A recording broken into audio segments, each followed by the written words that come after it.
The champagne flute slipped from my trembling fingers, crystal fragments scattering across the marble floor like broken dreams.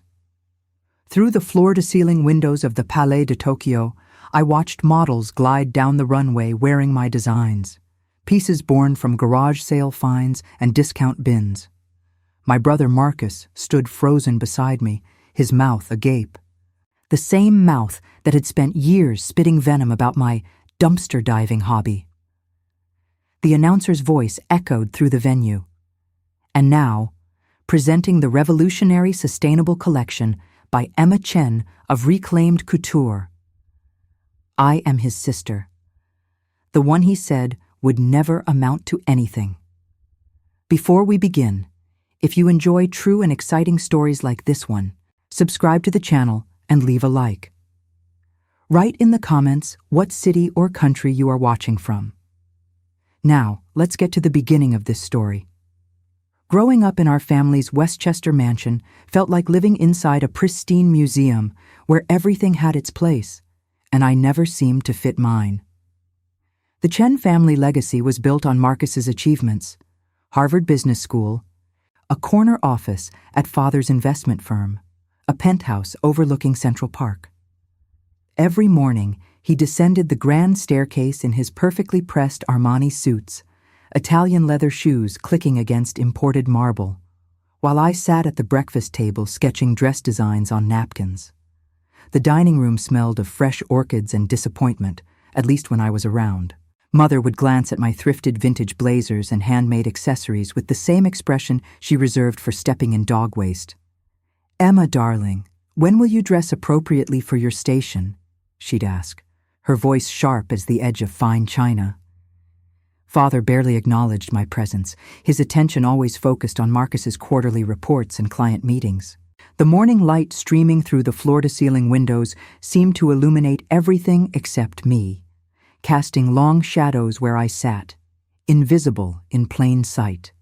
The first crack in my carefully constructed armor came on a Tuesday evening when I wore a 1960s Halston dress I'd found at a Salvation Army for $12. I'd spent hours researching the piece, learning its history, understanding the craftsmanship that made it a treasure hidden among the discards.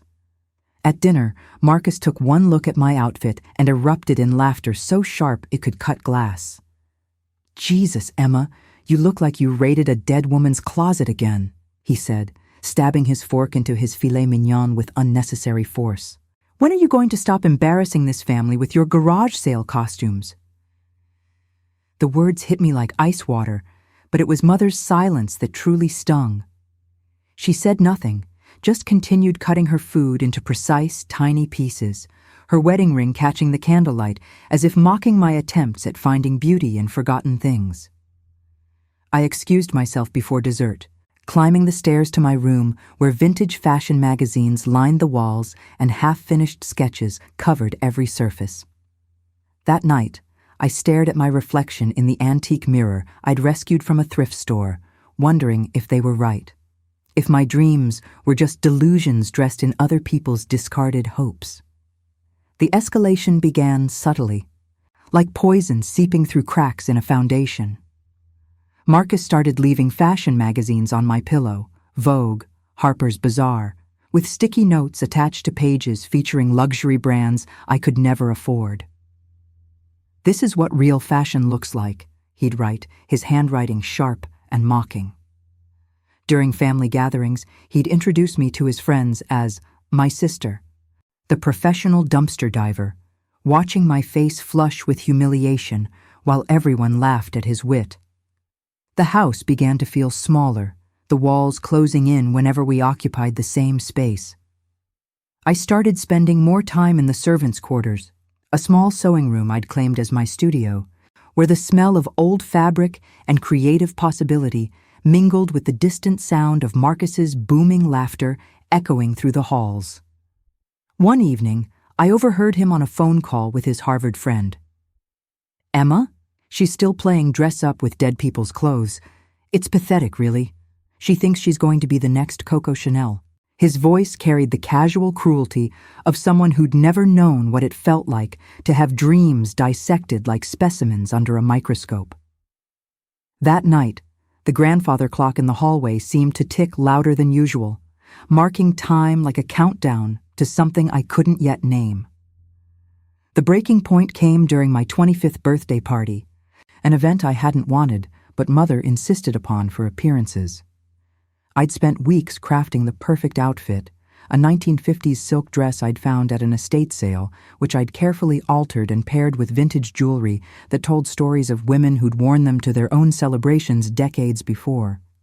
The guests were Marcus's circle, mostly, people who measured worth in stock portfolios and zip codes. As I descended the staircase, feeling like Audrey Hepburn in Sabrina, Marcus intercepted me at the bottom, his expression dark with something that looked like disgust. "You couldn't even buy something new for your own birthday?" he said loudly enough for everyone to hear.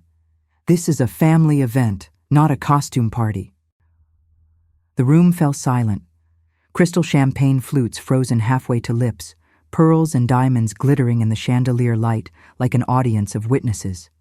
I felt every eye on me, measuring, judging, finding me lacking. The silk dress suddenly felt like a shroud, the vintage jewelry like chains binding me to a past that wasn't mine. But it was Father's nod of agreement. That small gesture of solidarity with Marcus, that shattered something inside me beyond repair. The hospital waiting room smelled like disinfectant and broken dreams. I sat alone, still wearing the dress Marcus had mocked, now stained with tears and the bitter taste of family betrayal. The birthday party had ended in catastrophe, not physical violence, but something worse. The complete demolition of whatever naive hope I'd harbored that my family might someday see my passion as legitimate.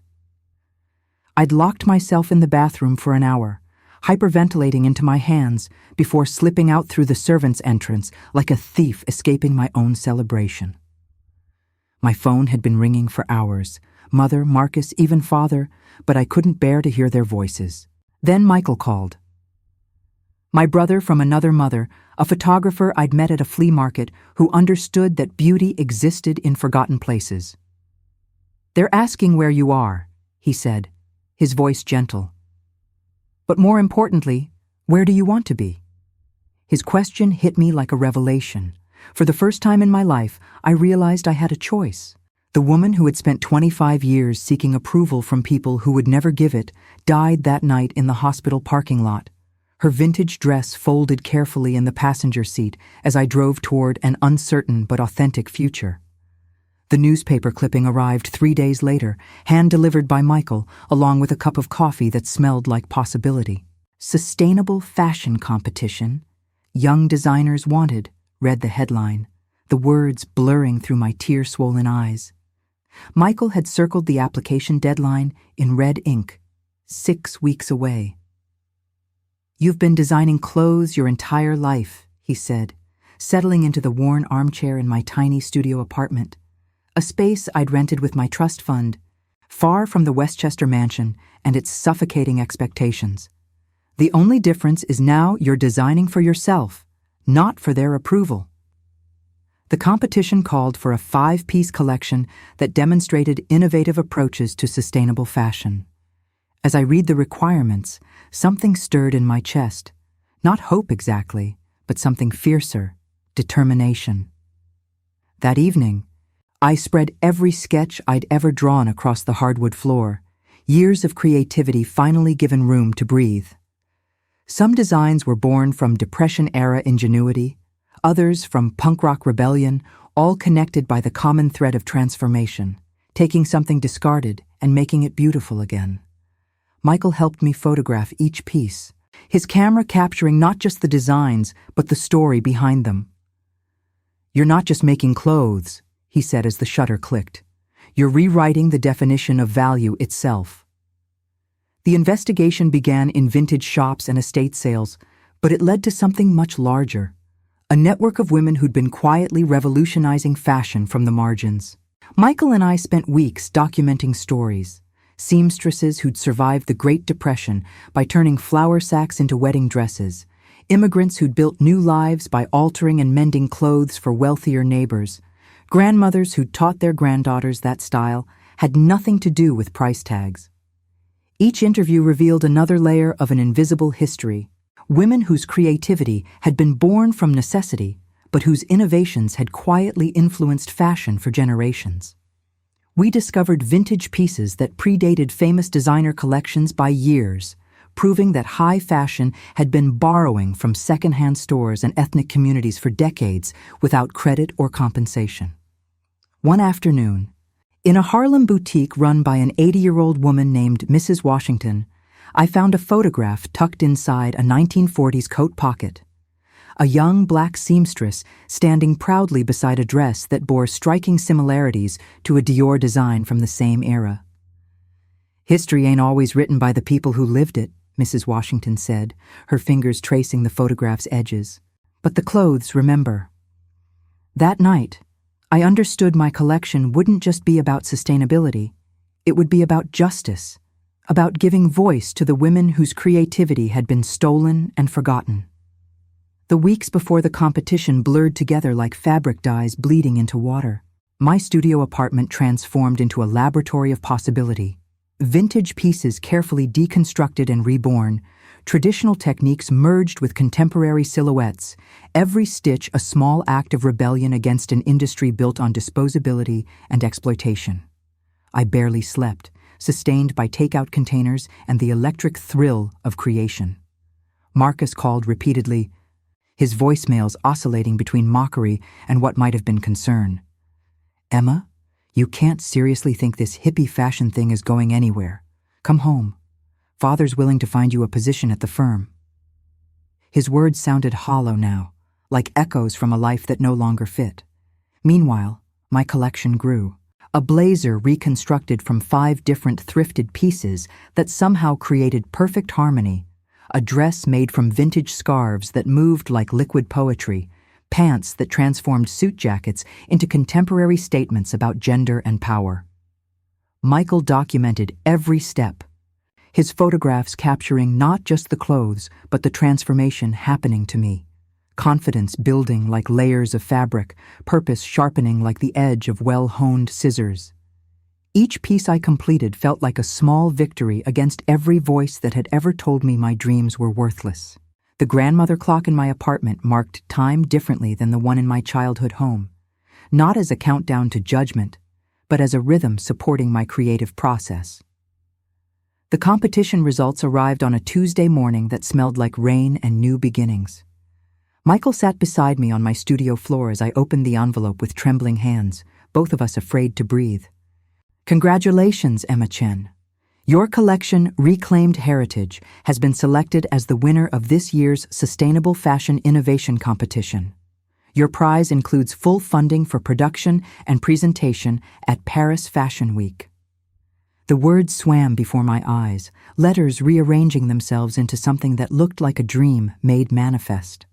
Michael's camera captured the moment, my face transitioning from disbelief to joy to something deeper, a recognition that everything had changed. The phone began ringing immediately.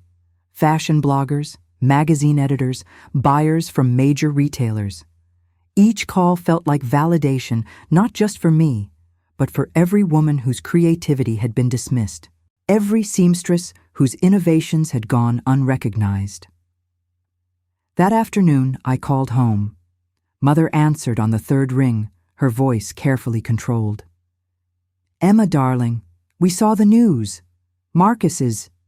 He's quite proud, actually." But I barely heard her words over the sound of my own heartbeat, steady and strong, no longer seeking permission to exist. The conversation was brief, polite, distant, the way family becomes when you've outgrown the roles they created for you. After I hung up, I sat in the silence of my studio, surrounded by the evidence of my transformation, and for the first time in my life, I felt truly alone and completely free.